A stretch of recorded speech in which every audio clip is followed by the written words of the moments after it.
The absolute worst part of the whole situation wasn't the rejection itself. It was the look on his face, that smug, self-satisfied smirk that told me he thought he was doing me a favor. Being hard but fair mentor, he had just finished telling me that I wasn't qualified, that I didn't have the gravitas for the regional director role, and that the position was going to be filled by an external hire with a proven track record. I stood there right in the middle of his ridiculously large mahogany-filled office, and instead of crying or arguing or even showing a hint of the pure, molten fury that was boiling in my chest, I did the only thing I could think of. I smiled. I gave him the biggest, fakest, most disarming smile of my career, nodded, thanked him for his frankness and wisdom, walked out, got into my car and drove home, knowing that in less than 48 hours, his entire professional world was going to spontaneously combust, and I would be the one holding the match. Was I completely out of line for what I did next? Tell me honestly, if you would have shown the same corporate loyalty he thought he deserved, or if you would have chosen revenge. This story, which I'm telling you now, is the reason I'm currently lounging on a beach somewhere that Google Maps can't easily find, sipping a drink with a ridiculously tiny umbrella. But to understand the sheer magnitude of the breakdown that followed, I need to take you back about 3 years, to the day I started at Pinnacle Tech. I had been poached from a smaller, scrappier startup where I'd already proven myself. I was 29, ambitious, and hungry. Pinnacle was the big leagues, a Fortune 500 company known for its rigid hierarchy and cutthroat politics, but also for the massive opportunities it presented. My boss was a man named Richard Vance. He was the VP of operations, a slick, silver-haired guy in his mid-50s who cultivated an image as a brilliant strategist, but who, behind closed doors, was truly just a master manipulator and delegator. He was fantastic at taking credit for the work of others. My starting role was senior project manager, and almost immediately, I realized the full extent of Richard's modus operandi. He would hand off projects that were either sinking ships or monumental gambles, always framing them as high-visibility opportunities to test my mettle. And I, being the naive overachiever, ate it up. I saved the sinking ships and turned the gambles into massive wins. Over the next 3 years, I became Richard's indispensable ghost worker. I didn't just manage projects. I wrote the strategic briefs, built the financial models, and often drafted the very presentations he gave to the CEO. The most critical one was the Titan project, a full-scale operational overhaul that, if successful, was projected to save the company nearly $50 million annually. It was a career-making project, and Richard naturally assigned it to me, promising me the VP of Strategy title as a reward once it was successfully implemented. I worked 6, sometimes 7 days a week, averaging maybe 4 hours of sleep for an entire year. My life was reduced to caffeine, dry, erase markers, and pivot tables. I lived and breathed that project. I was meticulous. Every single document, every piece of proprietary code, every financial projection was something I personally created, vetted, and polished. The Titan project launched perfectly, exceeding all savings projections in its first quarter. The company's stock nudged up. Richard received a massive bonus and was lauded in the quarterly shareholder meeting as the visionary behind the Titan initiative. I got a $5,000 raise and a hearty slap on the back. It was around this time that the regional director role opened up, the role that oversaw the operations I had just completely revamped. It was the natural next step for me. It was what Richard had hinted at for years. I applied with confidence, and everyone in my department, my peers, my team, assumed the job was mine. The interviews were a formality, or so I thought. I had 3 rounds, one with HR, one with an executive panel, and a final one with Richard. The final interview was a disaster, though I didn't realize it at the time.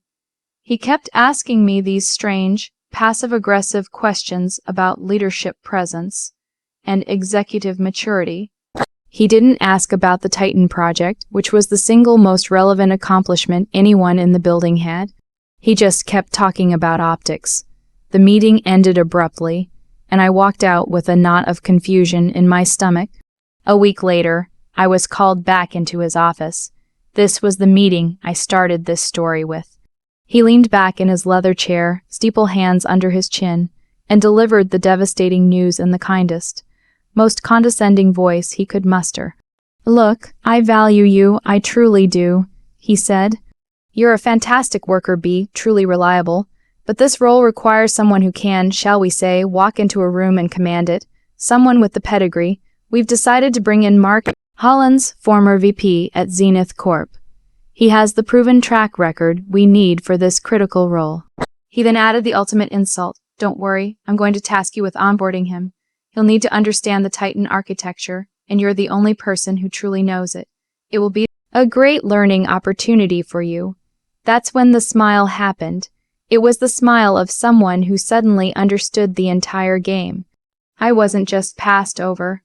I was being exploited to train my own replacement, who would then take credit for my life's work. The fury was cold and absolute. I knew I couldn't just walk out and quit. That would be too easy for him. Quitting would just confirm his perception that I was an emotional, unreliable worker bee. No, my exit had to be impactful. It had to be unforgettable. It had to make the $50 million Richard was lauded for suddenly look like a very bad bet. I drove home, not to pack a box, but to implement the contingency plan that had been sitting dormant on my personal server for nearly a year. See, I'm not just a project manager. I'm a technologist. I'm a coder. And during those sleepless nights building the Titan project, while Richard was busy attending corporate dinners, I had been very, very careful. The entire Titan system, the thing that was saving Pinnacle all that money, was built on a proprietary software architecture that I designed and implemented. It was complex, requiring a single, highly specialized encryption key to run its core optimization algorithm.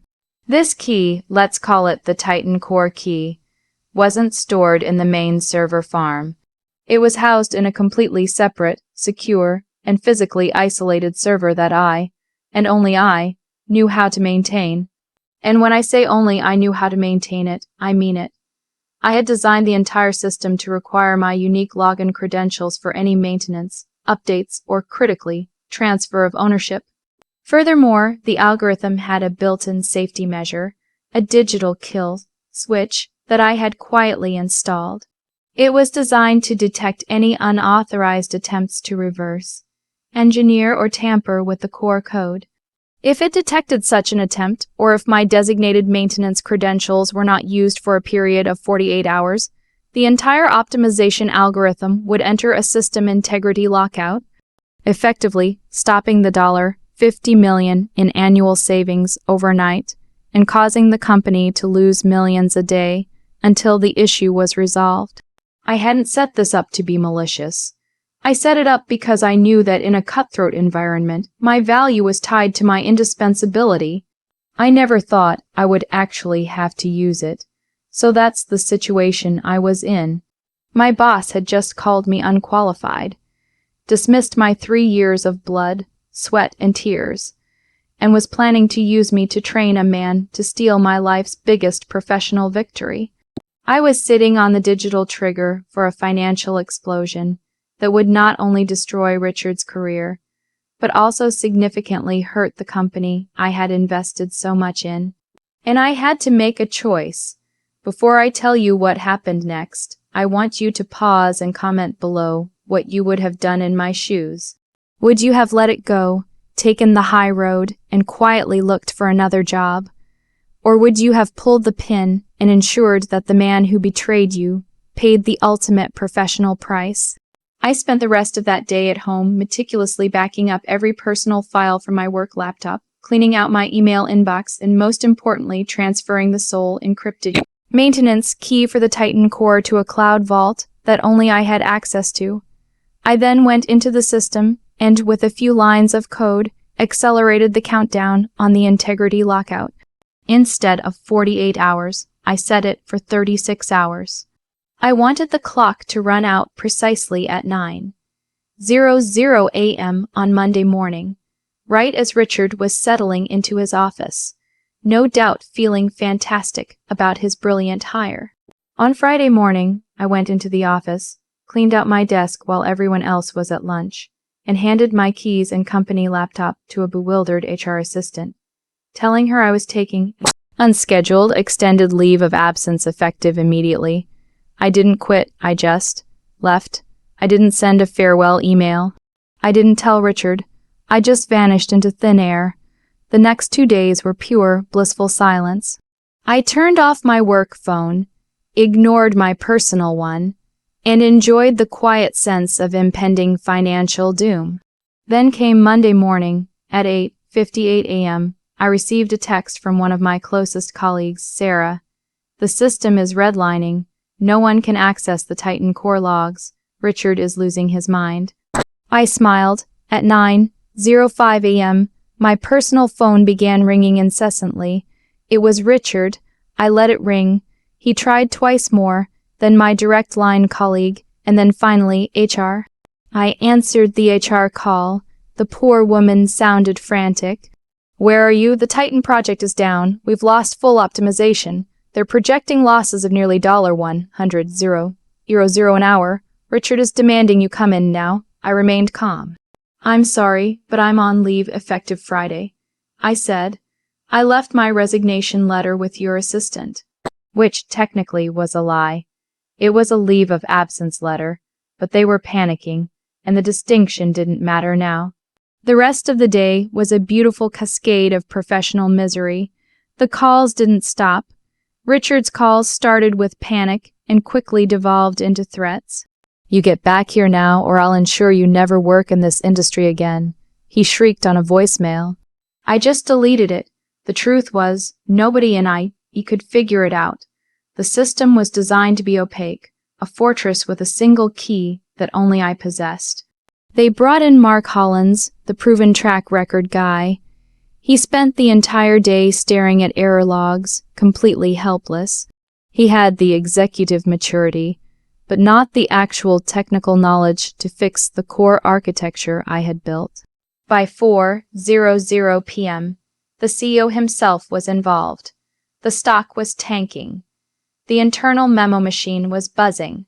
Finally, late that afternoon, I received a call from the head of human resources, a much more composed and much more important person than Richard. "We need your help," she said, cutting right to the chase. "We know you designed the system. We're prepared to offer you the regional director position, a 50% increase in salary, and a full, formal apology from Richard, signed by the CEO." I didn't even hesitate. "Thank you, but I'm not interested in the regional director role," I said, my voice steady. "I've realized that I deserve better than a company that treats its most valuable assets as disposable. I am, however, interested in a consultation fee for restoring the system." The conversation that followed was intense, but I held all the cards. Their losses were mounting into the millions. The longer they waited, the more their investors would revolt. The next morning, I was faxed a 1-page contract, my ransom note, so to speak.